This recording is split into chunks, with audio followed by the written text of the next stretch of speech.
C'est aussi, pour moi, l'occasion de réitérer la ferme volonté du gouvernement de respecter les échéances établies, dont la date limite qui marquera le départ définitif des forces françaises du Tchad est le 31 janvier 2027. Cette date est non négociable. Les militaires français quittent le Tchad. Le samedi 11 janvier, on a pu apercevoir les derniers militaires partir de leur base d'Abéché qu'ils occupaient dans le cadre de l'opération Barkhane, un partenariat signé entre le Tchad et la France de 2014 à 2022 pour la lutte antiterroriste, concentrée principalement dans la région du Sahel.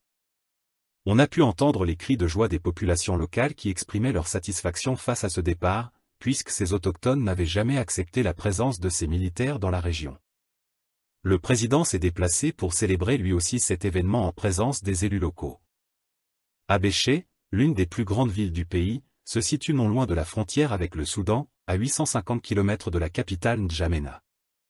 Cette ville frontalière voit passer de nombreuses ONG et agences internationales qui opèrent dans la région avec le Soudan.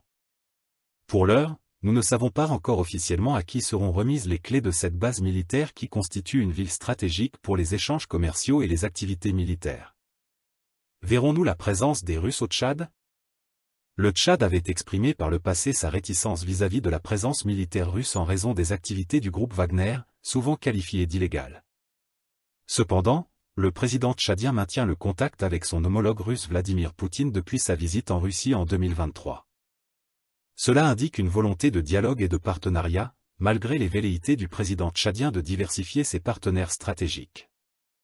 Effectivement, à travers une interview du ministre tchadien des Affaires étrangères, Abderrahmane Koulamala, sur France 24 en décembre, il apparaît que le Tchad voudrait militairement prendre lui-même la charge et la responsabilité de sa défense, sans la présence de forces étrangères. Le Tchad, toutefois, ne ferme aucunement la porte à tout partenariat stratégique, économique et social gagnant-gagnant, venant de toutes les puissances du monde, qu'elles soient européennes, françaises, américaines, asiatiques ou russes.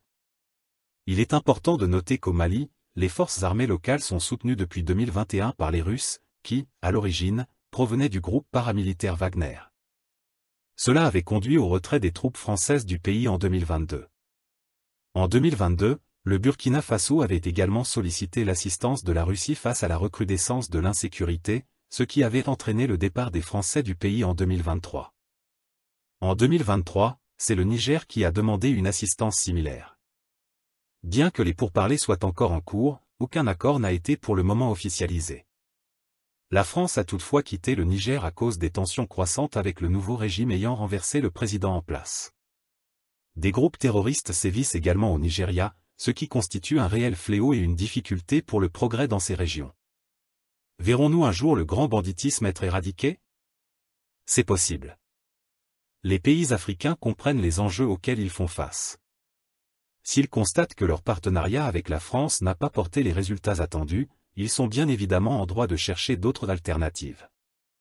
Les dés sont lancés, et la situation militaire prend de nouvelles formes dans la sous-région à cause du changement de rapport de force sur place.